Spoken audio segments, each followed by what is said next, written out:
Okay.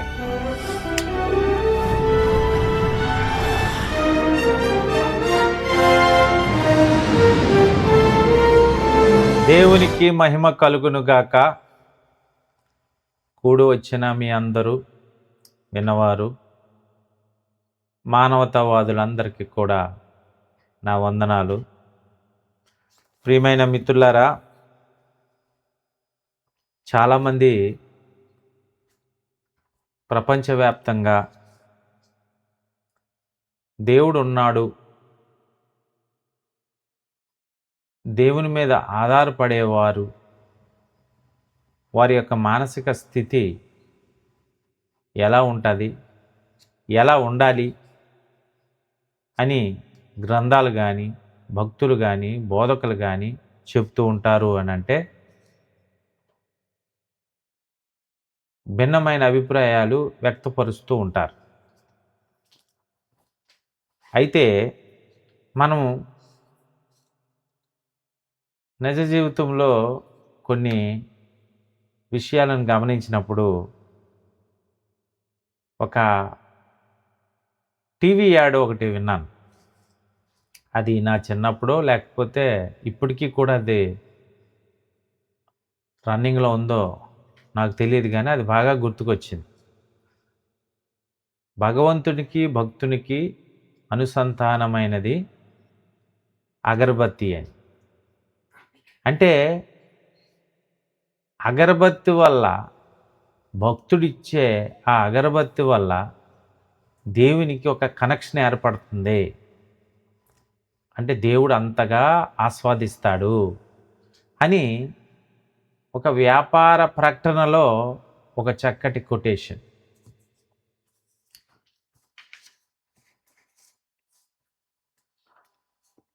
ఇది మంచిదే, కానీ నిజ జీవితంలో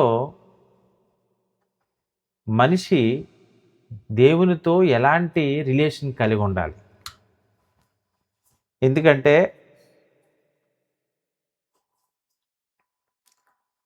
ప్రార్థన అనే అంశాన్ని మనం అనేక రకాలుగా వినే ఉంటాం, కానీ బైబిల్ ఏం బోధిస్తుంది?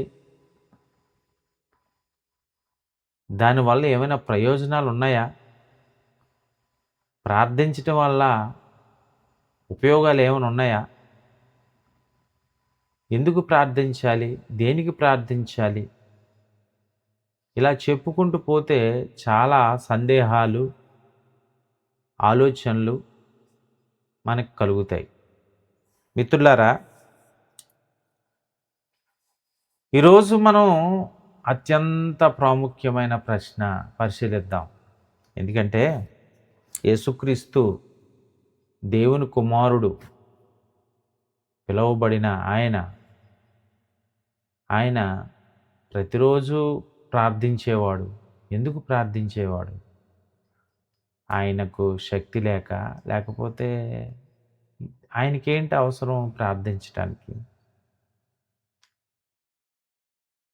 ఆలోచించండి ఒకసారి ప్రియమైన మిత్రులారా. మనుషులను మార్చడానికి ప్రార్థన అవసరమా? మనం కొన్ని ఆధారాలను ఇప్పుడు అన్వేషిద్దాం. ప్రార్థన యొక్క ప్రయోజనాలను కూడా మనం గమనిద్దాం.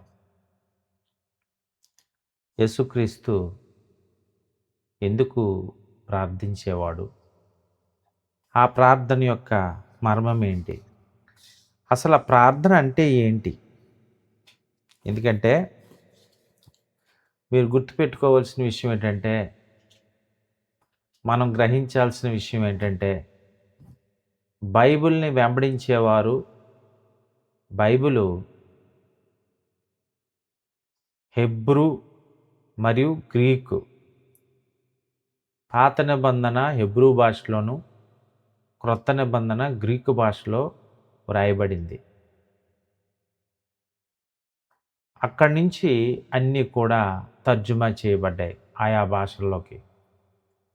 మూల భాషలో దాని యొక్క ముఖ్య ఉద్దేశం ఏంటి అనేది మనం జాగ్రత్తగా గమనించాలి. ఎందుకంటే ప్రార్థన అంటే ఏంటి? దాని యొక్క వివరణ, దాని యొక్క మీనింగు మొదటిగా మనం గ్రీక్ భాషలో చూసినట్లయితే దాని అర్థం ఏంటంటే దేవుని వైపుకు తిరిగి కోరికను వ్యక్తపరచడం మరియు ఆయనతో సహవాసం చేయడం. ఖచ్చితమైన సమాధానం. ప్రార్థన అంటే ఏంటి అని అంటే, గ్రంథకర్తలు వారి యొక్క ఉద్దేశం అది. రాసేవారి యొక్క ఉద్దేశం ప్రార్థన అంటే ఏంటి, ప్రార్థన యొక్క విషయం. హెబ్రూలో ఏముంది అంటే, ప్రార్థన అంటే దేవుని సన్నిధిలో మనల్ని మనం సరిచేసుకోవడం. ప్రార్థన అంటే అది. ఈ ప్రార్థన యేసుక్రీస్తు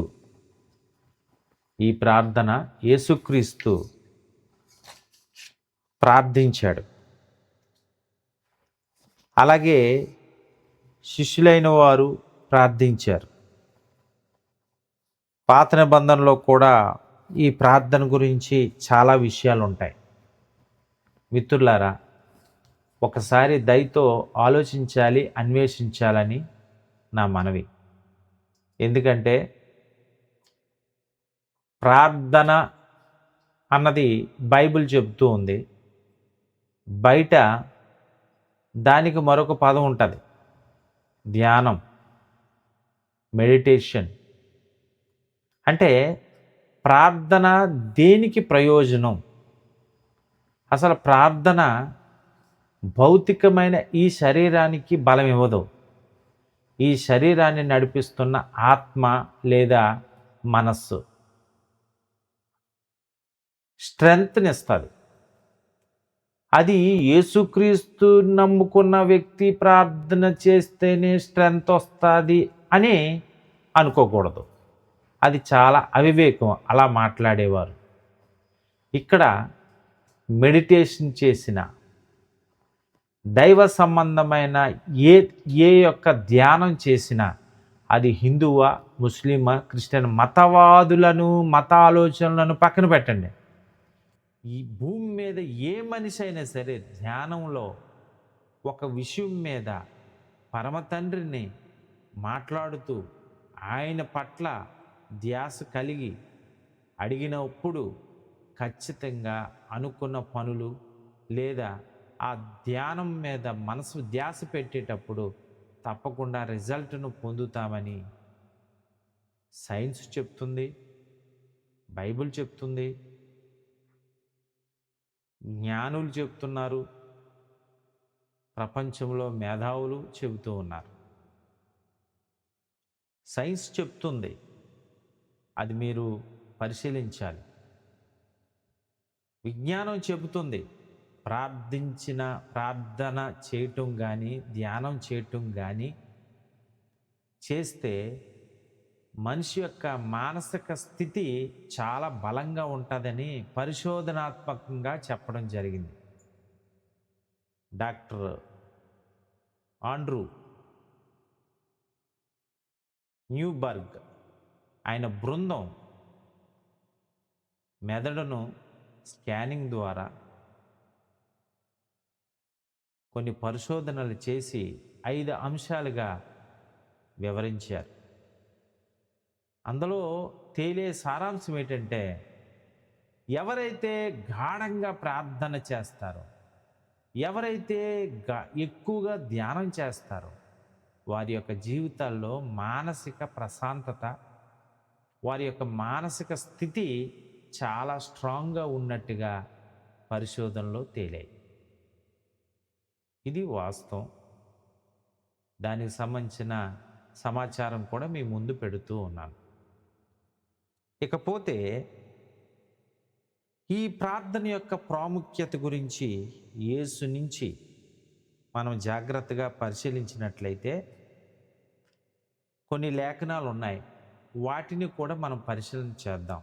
నెంబర్ 1, పాత నిబంధనలో ఓల్డ్ టెస్టిమెంట్లో బైబిల్ చెప్తున్న మాట, కీర్తన 62వ కీర్తన 8వ వచనం.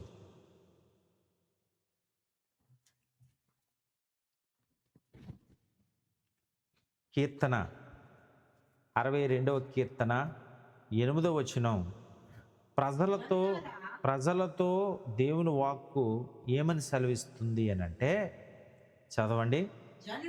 జనులారా ఎల్లప్పుడూ ఆయన యందు నమ్మిక ఉంచుండి.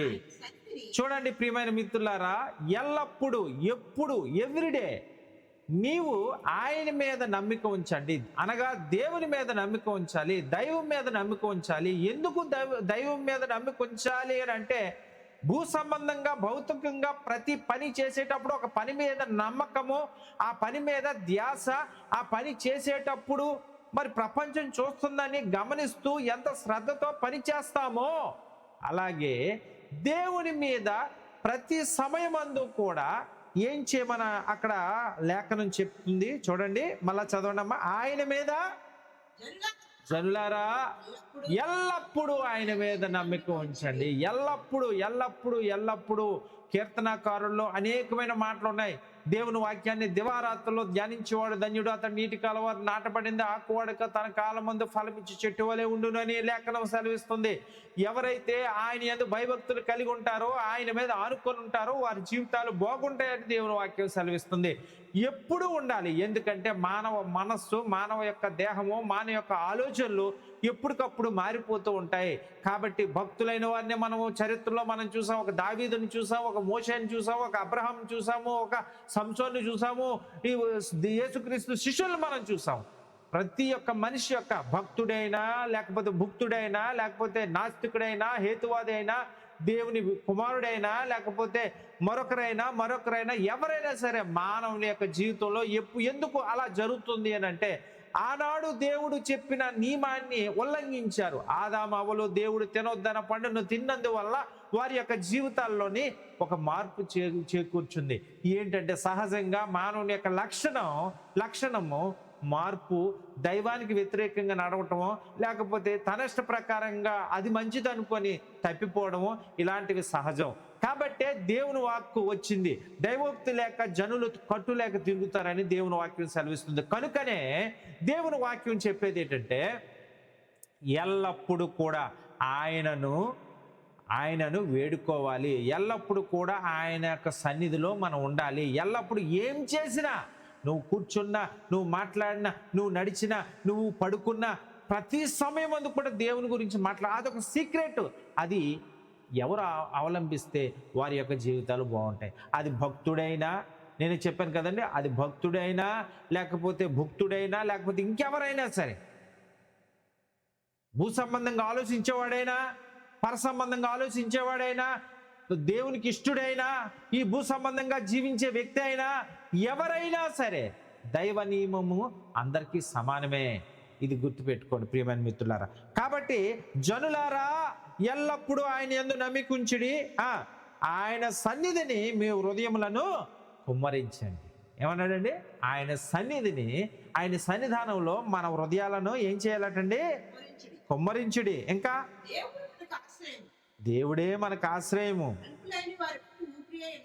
చూడండి, దేవుడే మనకు ఆశ్రయము. ఎందుకంటే దేవుడు సృష్టిలో ఒక భాగమైనటువంటి మనుషులమైన మనము దేవుని మీద ఆధారపడడం ఎంతవరకు న్యాయం అని అంటే 100% న్యాయము. ఎందుకంటే భౌతికంగా మనము ఆహారం మీద ఆధారపడతాం. ఆహారం తినకపోతే అనారోగ్యం, లేకపోతే ఒక పని, లేకపోతే మరొకటి. మనం భూమి మీద అనేకమైన వాటి మీద మనం ఆధారపడినప్పుడు వీటినన్నిటినీ సృష్టించిన సృష్టికర్త పరమ తండ్రి దేవుడు ఉన్నాడని నమ్మేవాడు ఖచ్చితంగా దేవుని మీద ఆధారపడాలి. భౌతికంగా నీకు శక్తి ఉండొచ్చు ఇవి తిన్నందువల్ల, కానీ ఆత్మీయ శక్తి కావాలంటే దేవుని మీద ఆధారపడి ఉండాలని లేఖనాలు సెలవిస్తున్నాయి. కాబట్టి మనలో దాచుకున్న ప్రతీది కూడా మా ప్రతి ఆలోచన కూడా, అది మంచి అయినా చెడైనా సరే, దేవుని దగ్గర మనం పెడితే దేవుడే మనల్ని సరిచేసి నడిపిస్తాడు. ఆ సంగతి మర్చిపోకూడదు. క్రొత్త నిబంధనలో ఒక మాట ఉంది, అది కూడా మనం చూద్దాం ప్రియమైన మిత్రులారా. ఫిలిప్పీయులకు రాసిన పత్రిక 4వ అధ్యాయము ఏ విధంగా మాట్లాడుతుందో ఒకసారి చూద్దాం. ఫిలిప్పీయులకు రాసిన పత్రిక 4వ అధ్యాయము 6వ వచనము ఏమని మాట్లాడుతుందంటే, చూడండి, దేన్ని గూర్చి చింతింపకుడు గాని ప్రతి విషయంలోనూ ప్రార్థన విజ్ఞాపనల చేత కృతజ్ఞతాపూర్వకంగా మీ విన్నపములు దేవునికి తెలియజేయుడి. చూసారండి, ప్రతి విషయంలో దేని గురించి చింతించొద్దు అంటున్నాడు. మీ చింత అవద్దు, నా మీద వేయండి. మరొక లేఖనం ఉంటుంది, నిబ్బరమైన బుద్ధి గల వారు మెలకుగా ఉండడి, ఆయన మిమ్మల్ని గూర్చి చింతించుచున్నాడు. చింత చింత ఎవరైతే పడతారో వారి యొక్క చెంత మాత్రము శాంతి ఉండదు. దేవుని దగ్గరే శాంతి దొరుకుతుంది. కాబట్టి ఏమంటున్నాడండి, మళ్ళా చదవండమ్మా. దేని గురించి మా సోదరి ఒక సోదరు అంది, ఆశపడడం తప్ప రైటా అని. దేని గురించి చింతపడకు, దేని గురించి ఆలోచించు. దేవునికి మహిమకరంగా ఉండాలి, సమాజం హర్షించే విధంగా ఉండాలి, రాజ్యాంగబద్ధంగా ఉండాలి. నేను ఒక ఎగ్జాంపుల్ చెప్తాను. ఆశ అనగానే, లేకపోతే నేను ఒక పని మీద, అంటే ఆహారం విషయంలోనే, దేవుడు నాకు తినడానికి తిండి లేదు, దేవుడు తండ్రి నాకు ఈ పూటకి, అంటే బైబిల్ చెప్తోంది ఏనాడు ఆనాడే, లేదా అనుదిన ఆహారం నేడు మాకు దయచేయమని ఎప్పుడు కూడా ప్రార్థన చేయండి అని చెప్పింది. Okay, right. తిన్న తర్వాత లేదా కొంతమందికి తిండితో పాటు మద్యం సేవించడం కూడా అలవాటు.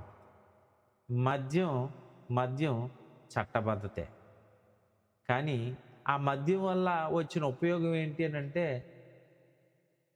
శరీర స్ట్రెంత్ అవ్వచ్చు, లేకపోతే కొంత ఉత్సాహం అవ్వచ్చు, మానసిక ఉల్లాసం అవ్వచ్చు.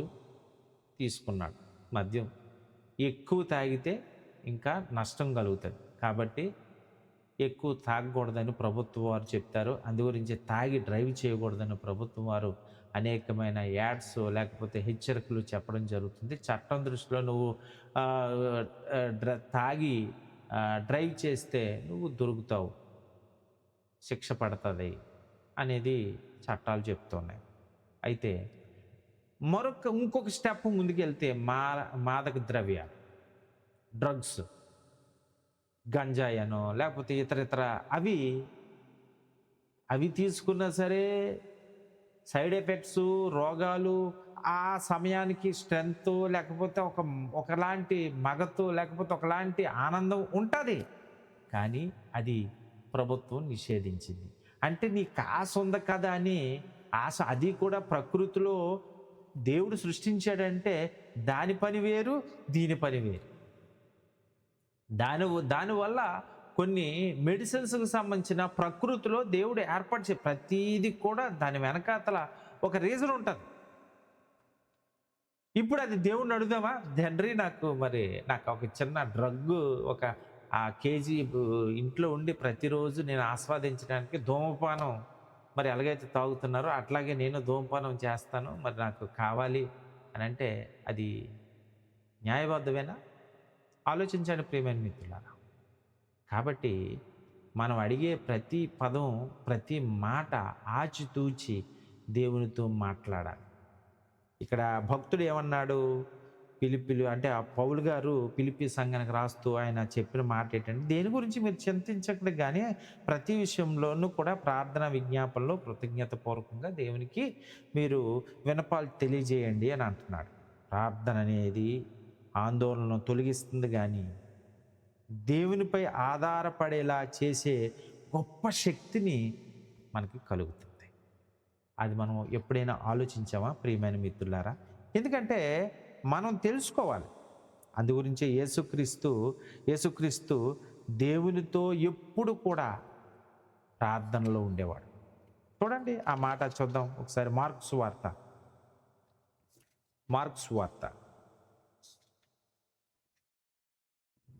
1వ అధ్యాయం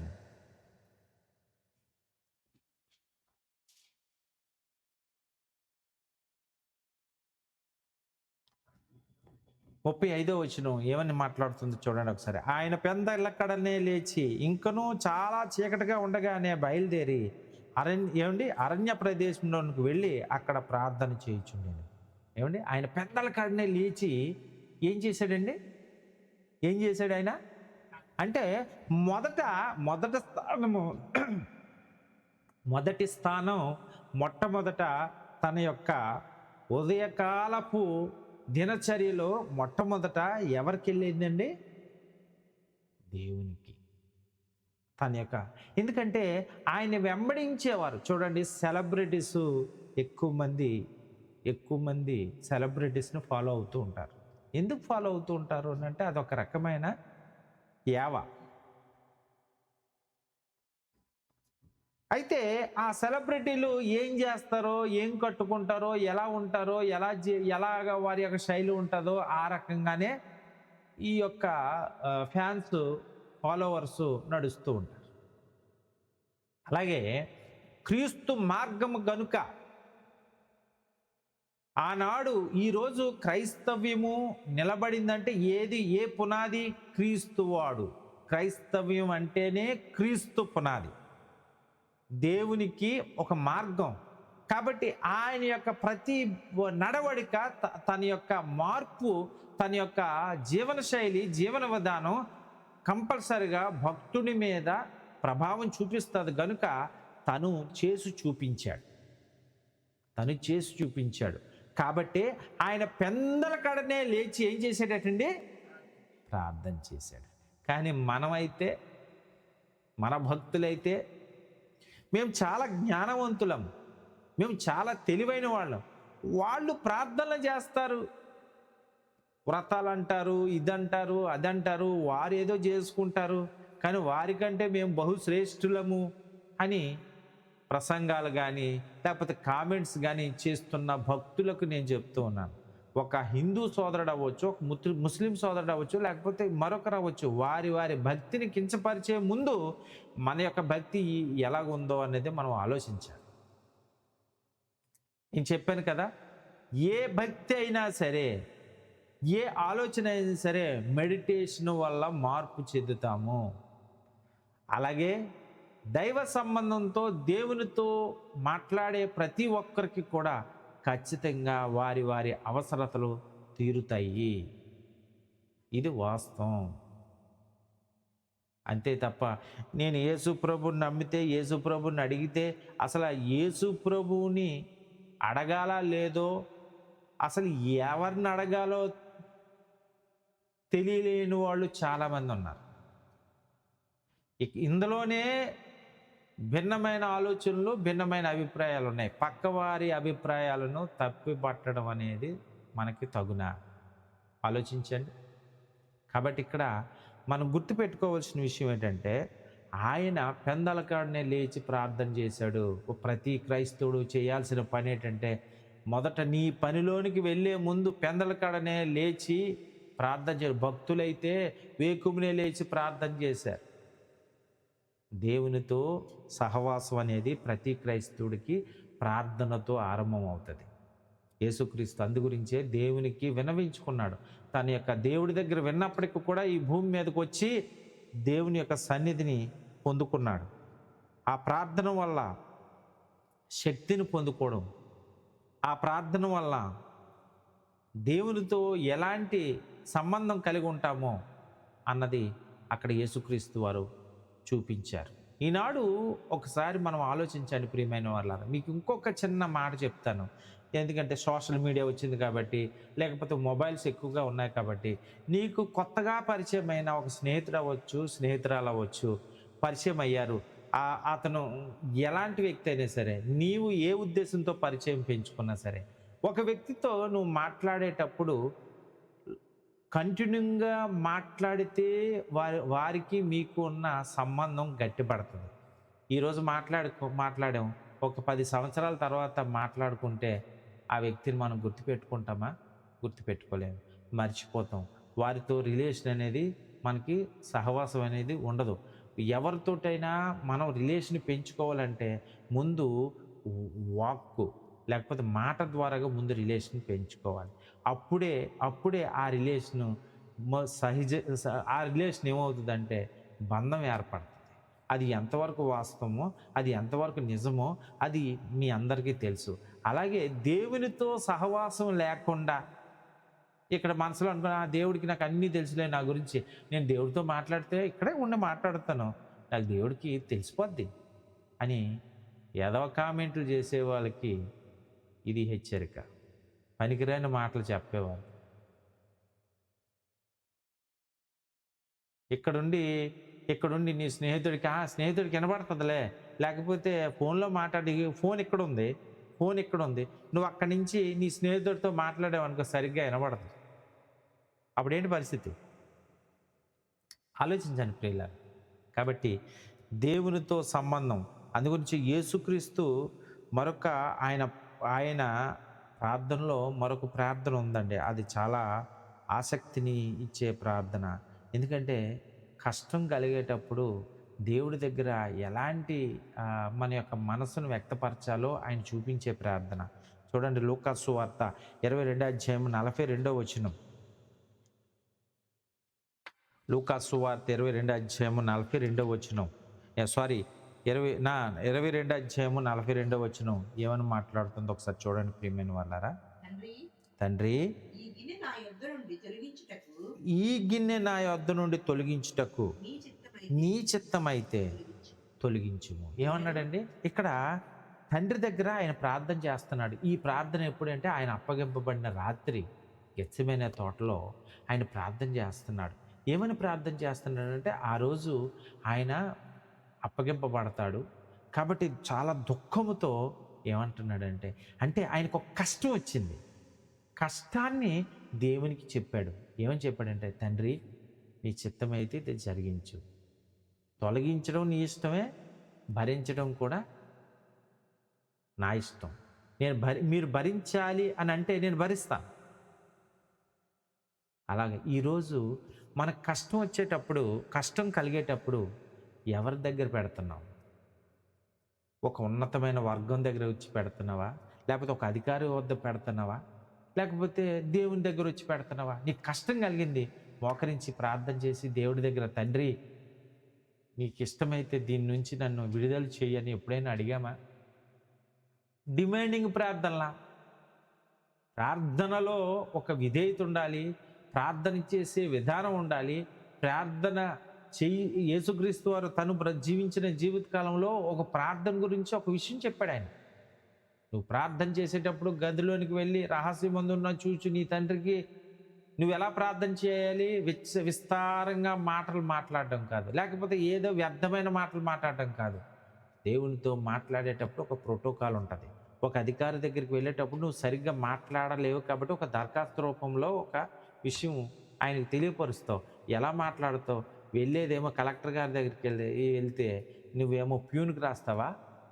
లేకపోతే వెళ్ళేదేమో అధికారి దగ్గరికి వెళ్తే ఏమండి వేరే అధికారి దగ్గరికి రాస్తావా? నువ్వు డాక్టర్ దగ్గరికి వెళ్ళి వైద్యం సంబంధించిన లెటర్ అడిగితే నువ్వు వైద్య సంబంధమైన సమస్య అక్కడ రాయాలి.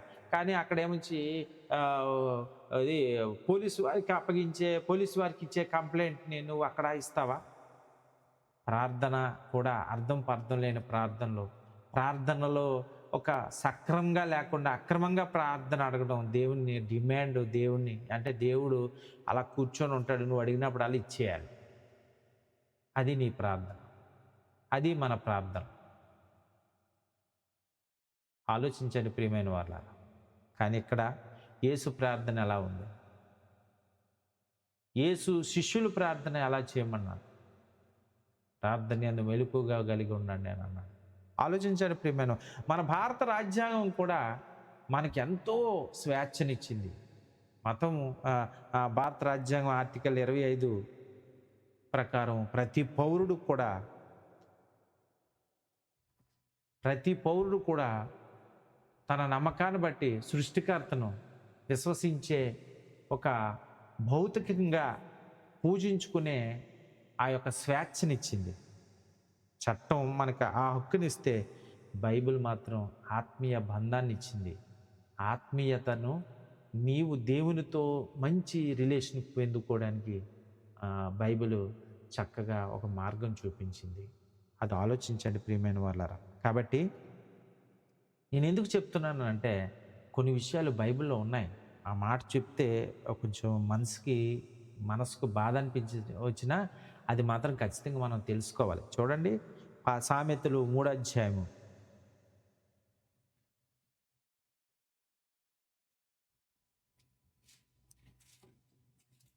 సామెతలు 3వ అధ్యాయం 5-6 వచనాలు ఒకసారి చదవండి. నీ సొంత బుద్ధిని ఆధారం చేసుకొనక నీ పూర్ణ హృదయముతో దేవుని యందు యెహోవా యందు ఏం చేయమంటున్నాడండి? నమ్మిక ఉంచు. ఎలాగండి? నీ పూర్ణ హృదయంతో. మరొకటి ఏంటంటే నీ స్వబుద్ధిని ఆధారం చేసుకోవద్దు అంటున్నాడు. అంటే చాలామంది సొంత ఆలోచనలతో నడుస్తారు. దేవునికి తెలుసు అని అంటారు, నాకు దేవుడు బయలుపరిచాడని చెప్తూ ఉంటారు, బైబిల్ని పక్కన పెడుతూ ఉంటారు, దేవుని యొక్క ఆలోచనలు పక్కన పెడుతూ ఉంటారు, భక్తులు చెప్పే విషయాలను పక్కన పెడుతూ ఉంటాడు. నేనే భక్తుడిని, నేను మహాజ్ఞానిని, ఆత్మజ్ఞానిని, దైవజ్ఞానిని, లేకపోతే ఇంకో జ్ఞానిని, రకరకాల టైటిల్స్ పెట్టుకొని నేను చెప్పింది నిజం, ఇది రాసి పెట్టుకోండి అనేవారు ఎక్కువైపోయారు ఈనాడు రోజు. తగ్గింపు స్వభావంతో ఏ ఒక్కరు కూడా, ఇక్కడ దావీదా, లేకపోతే మోషే, లేకపోతే అబ్రహామా, ఏ ఒక్కరే నీ స్వబుద్ధిని ఆధారం చేసుకోవద్దు. నీ సొంత బుద్ధిని. మోషే స్వబుద్ధిని ఆధారం చేసుకున్నాడు, వెంటనే దేవుడు గద్దించాడు. దావీదు స్వబుద్ధిని ఆధారం చేసుకున్నాడు, వెంటనే గద్దించాడు. అబ్రహాము స్వబుద్ధిని ఆధారం చేసుకున్నాడు, దేవుడు గద్దించాడు. కొన్ని సందర్భాల్లో దేవుడు గద్దిస్తూ ఉంటాడు, కొన్ని సందర్భాల్లో దేవుడు శిక్షిస్తూ ఉంటాడు, కొన్ని సందర్భంలో వంశాన్నే తీసేస్తూ ఉంటాడు. స్వబుద్ధి అన్నది ఎంత ప్రమాదమో అంత ప్రమాదం. కాబట్టి స్వబుద్ధిని ఆధారం చేసుకొనక నీ పూర్ణ హృదయముతో యెహోవా యందు నమ్మిక ఉంచు. దేవుని యందు నమ్మిక ఉంచు. ఎవరైతే దేవుని యందు నమ్మిక ఉంచుతారో వారి యొక్క జీవితం ఎలాగుంటుంది అంటండి? నీ యొక్క ప్రవర్తన, నీ బాడీ లాంగ్వేజ్ అవ్వచ్చు, లేకపోతే నీ బిహేవియర్ అవ్వచ్చు, నీ యొక్క ప్రవర్తన, లేకపోతే నీ యొక్క నడవడిక, నీ అన్నీ కూడా దేవునికి ఇవ్వాలటండి. ఎవరికి ఇవ్వాలి? నీ శరీరానికి కాదు, దేవునికి ఇవ్వాలి. దేవుడు నీకు చెబుతూ ఉంటాడు నీ ప్రవర్తన ఎలా ఉండాలి. నువ్వు దేవునితో నిత్యము కూడా ప్రార్థనలో ఉంటే ఇవన్నీ కూడా నీకు అర్థమవుతాయి. కాబట్టి ప్రియమైన వాళ్ళారా, మనం ఒక్కసారి ఆలోచించాలి. మరొక మాట చూద్దాం ప్రియమైన వాళ్ళారా. ఇర్మియా గ్రంథము 29:12 ఏం చెప్తుందో చూడండి ఒకసారి. ఇర్మియా గ్రంథము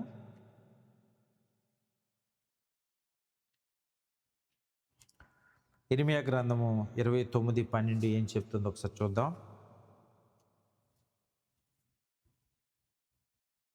మీరు నాకు మొర్రపెట్టుదురు,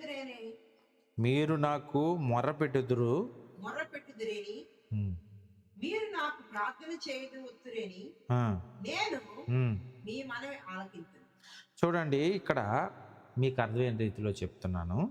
మీరు నాకు మొరపెట్టుదురు, మీరు వచ్చి నాకు ప్రార్థన చేయుదురు, నేను మీ మనవి ఆలకింతును. దేవుని దగ్గరకు వచ్చి ప్రార్థన చేస్తారు, మొర్ర పెడతారు. ఇవన్నీ వినటానికి దేవుడు సిద్ధంగా ఉన్నాడు. మీ ప్రార్థనకు జవాబు ఇవ్వడానికి సిద్ధంగా ఉన్నాడు. ఒకరోజు లేట్ అవ్వచ్చు, కానీ ఏమండి, ఒక మొక్క ఉంది, మామిడి మొక్క వేశాడు రైతు. ఆ ఫలం రావటానికి 5 సంవత్సరాలు పట్టొచ్చు, 3 సంవత్సరాలు పట్టొచ్చు, 10 సంవత్సరాలు పట్టొచ్చు. లేట్ అయినంత మాత్రానికి దాన్ని తొలగించేస్తావా? ఆ సంగతి మర్చిపోతావా? అలాగే మరొక మొక్క ఉంటుంది, దానికంటూ ఒక టైం ఉంటుంది. ఒక జీవరాశి విషయంలోకి వచ్చినట్లయితే ప్రకృతిలో ప్రతిదానికి కూడా ఒక సమయం ఉంది. ఆ సమయాన్ని బట్టి దేవుడు నియమించాడు. అలాగే ప్రార్థనకు ఒక సమయం ఉంటుంది. దేవుడు లేట్ చేశాడు అంటే అది నీ మంచి కొరకే. దేవుడు నీకు వెంటనే ఇచ్చాడంటే దాన్ని వినియోగించుకోవడానికి. అది మర్చిపోకూడదు ప్రియమైన మిత్రులారా. ఈరోజు మిమ్మల్ని మనము కొన్ని ప్రశ్నలు వేసుకోవాల్సిన అవసరం ఉంది.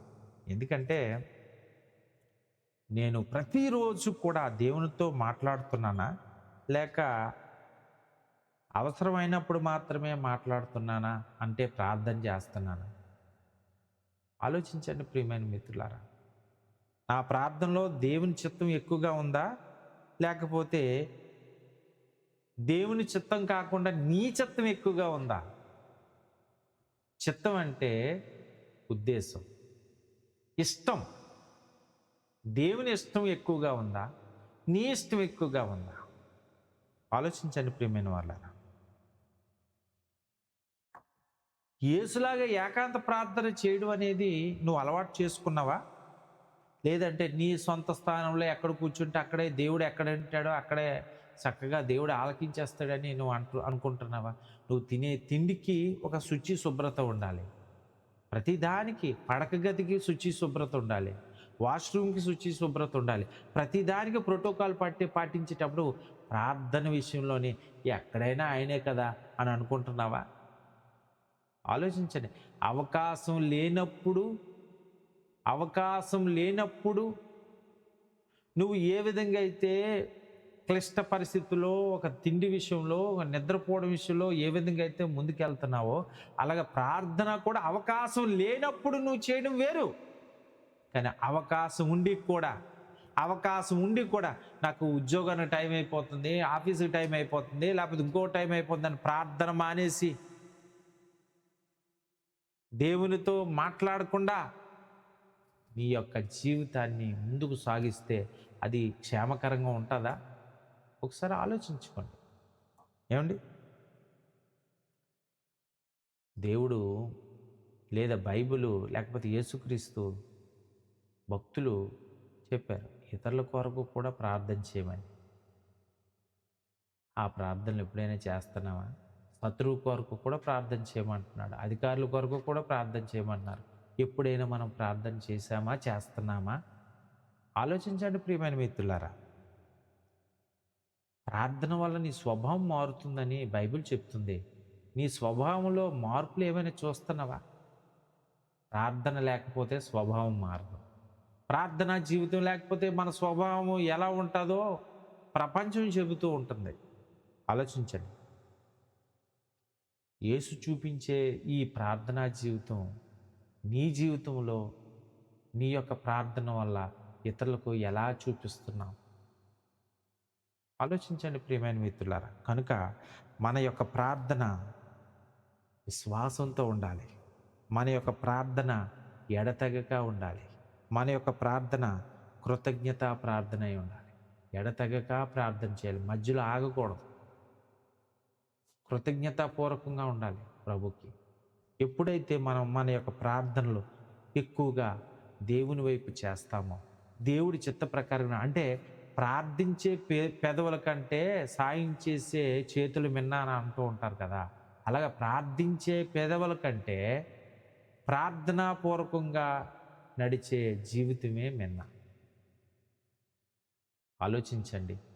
దేవునితో మీ సంబంధం ఎలాగుందో అన్వేషించండి. ఒక్కసారి ప్రశ్నించుకోండి. దేవుడి మాటలు మన హృదయంలో ఫలింపజేసి విస్తరింపచేయునుగాక.